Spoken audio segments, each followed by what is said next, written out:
ওনাদের একটা তো প্রতিনিয়ত দিনের পর দিন একটা আন্দোলন চলছে, আমরা সেটা বুঝি।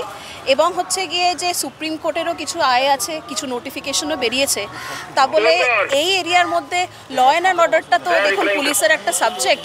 এটাকে যদি কেউ আইন যদি ভাঙে বা আইন যদি নিজের হাতে তুলে নেওয়ার চেষ্টা করে, পুলিশকে নেসেসারি অ্যাকশন নিতেই হবে। ওরা তো আন্দোলনই শুরু করলো না, আইন কিভাবে হাতে তুলে নেব? দেখুন আন্দোলন শুরু করেছে কিনা, ওরা ঐক্যবদ্ধভাবে করেছে কিনা, নাকি বিক্ষিপ্তভাবে বিভিন্নজন বিভিন্ন জায়গা থেকে চলে এসেছে একই সময় একই জায়গাতে, এইগুলো আমাদেরকে কিন্তু পরে এনকোয়ারি করে দেখতে হবে। যেরম আমরা জানতে পারবো আমরা আপনাদের সাথে নিশ্চয়ই শেয়ার করব। ম্যাডাম, একজনের পা দিয়ে রক্তক্ষরণ হচ্ছিল, একজন চাকরিহারা শিক্ষিকা, তিনি আঘাত পেলেন, তিনি বলছেন পুলিশ টানা হেঁচড়া করেছে, রক্তক্ষরণ হচ্ছে। দেখুন আমি দেখলাম উনি স্টাইল বাজারের সামনে সম্ভবত ছিলেন, ওনার পায়ে একটা ইনজুরি হয়েছিল। আমি নিজে ওনাকে কিন্তু নিজে হাতে করে নিয়ে কর্মা অ্যাম্বুলেন্স যেটা আমাদের থাকে ওটাতে তুলেছি। উনি মেডিকেল কলেজে আছে, ওনাকে এখন ওপিডিতে সম্ভবত ডাক্তারবাবুরা দেখছেন। এক্স্যাক্টলি কি হয়েছে ওখান থেকে আমরা জানতে পারলে আমরা শেয়ার করব। দেখুন দরকার ছিল কি না সেটা তো পরের কথা, কিন্তু এক্সেপশনাল সিচুয়েশনে এক্সেপশনালভাবে পুলিশকে হয়তো কাজ করতেই হয়। আন্দোলনই শুরু করেনি। দেখুন আন্দোলন শুরু হয়েছে কি হয়নি, আমার মনে হয় এটা যারা চাকরি প্রার্থী, চাকরিজীবী, চাকরিহারা যারাই আছেন তাদের কাছ থেকে এই কমেন্টটা নিলে বেটার হয়। একটা লাস্ট প্রশ্ন হচ্ছে যে পুলিশ যেভাবে কলার ধরছে একজন শিক্ষিকাকে, কলার না ধরেও তাকে কি আটক করা যেত না? দেখুন কোথায় কলার ধরেছে এটা আমাকে একটু চেক করতে হবে। আসলে অনেক জায়গায় অ্যারেস্ট হয়েছে, তো আমরা ধরুন এই ধর্মতলা পুরো জায়গা থেকে বিভিন্ন জায়গা থেকে লোককে আমরা ডিটেন করেছি, কাউকে অ্যারেস্ট করেছি, এগুলো আমরা পরে চেক করব। তবে হ্যাঁ, যদি এরকম কিছু হয়ে থাকে আমরা নিশ্চয়ই এটা আমরা খতিয়ে দেখব যে কোথায় কিভাবে হয়েছে, অ্যান্ড সেটা অ্যাজ পার ল ছিল কি না।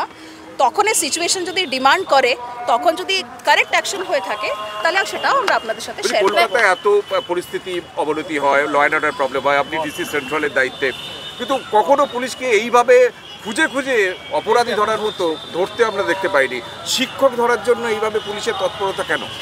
না এরকম হয়তো এটা আপনারা রিসেন্ট মেমোরিতে হয়তো নেই, তবে এরকম অনেক ইনসিডেন্টই হয়েছে যেখানে কিন্তু পুলিশের বিভিন্ন জায়গায় আমাদের টিম ভাগ করা আছে। আমরা কিন্তু দেখে দেখে যখন মনে হয়েছে যে একটা ল অ্যান্ড অর্ডার সিচুয়েশন খাস কলকাতার বুকে তৈরি হতে পারে বা হয়েছে, তখন কিন্তু আমরা অ্যাকশন নিয়েছি। আপনারা কাইন্ডলি চেক করুন। ম্যাডাম, কালকে কি মেল করা হয়েছিল আপনাদেরকে চাকরিহারাদের পক্ষ থেকে? লালবাজারে তারা বলছেন একটি মেল পাঠিয়েছিলেন, অনুমতি? এটা তো আমি কি করে বলতে পারবো বলুন? আপনারা জানেন যে অনেকেই কিন্তু আমরা হাফ নেকেড অবস্থায় পেয়েছি। আমার মনে হয় যে এটাই হয়তো ঘোষিত কর্মসূচি ছিল, যেটা শিয়ালদার দিকে প্রোগ্রাম ছিল যে অনেকে হাফ নেকেড অবস্থায় আসবে। তো যাদেরকে আমরা পেয়েছি, আইডেন্টিফাই করতে পেরেছি, অনেককে বলেছি, অনেকে কোঅপারেট করেছেন, অনেকে কোঅপারেট করেননি। তারা কেউ পুলিশের সাথে ধস্তাধস্তি করেছে, ধাক্কাও দিয়েছে। এবং পুলিশের কাজ করতে গেলে যদি আমরা বাধাপ্রাপ্ত হই, আমরা নেসেসারি অ্যাকশন নিয়েছি। তবে আপনারা যেগুলো বললেন, আমরা প্রত্যেকটা ইনসিডেন্ট একটু আমাদের কম্পাইল করতে সময় দিন। কোন জায়গা থেকে কাকে কাকে আটক করা হয়েছে, ডিটেন করা হয়েছে, কাকে অ্যারেস্ট করা হয়েছে, কোথায় পাঠানো হয়েছে, আমরা সব কম্পাইল করে আপনাদের সাথে সাবসিকুয়েন্টলি শেয়ার করব। যে দুর্নীতির কারণে শিক্ষকদের চাকরি বাতিল হলো, সেই অপরাধীদের বিরুদ্ধে পুলিশ কি ব্যবস্থা নিয়েছে একটু বললে খুব ভালো হতো। দেখুন এইটা তো মনে হয় ডিসি সেন্ট্রালের পক্ষে উত্তর দেওয়া একদমই সম্ভব না। আমি অ্যাজ ডিসি সেন্ট্রাল আমার এলাকার মধ্যে ল অ্যান্ড অর্ডার সিচুয়েশনে যদি অবনতি হয় তাহলে সেইটার জন্য আমি ব্যবস্থা নিতে পারি। কিন্তু আপনারা যে প্রশ্নটা করছেন এটা একটা বৃহত্তর একটা ব্যাপার।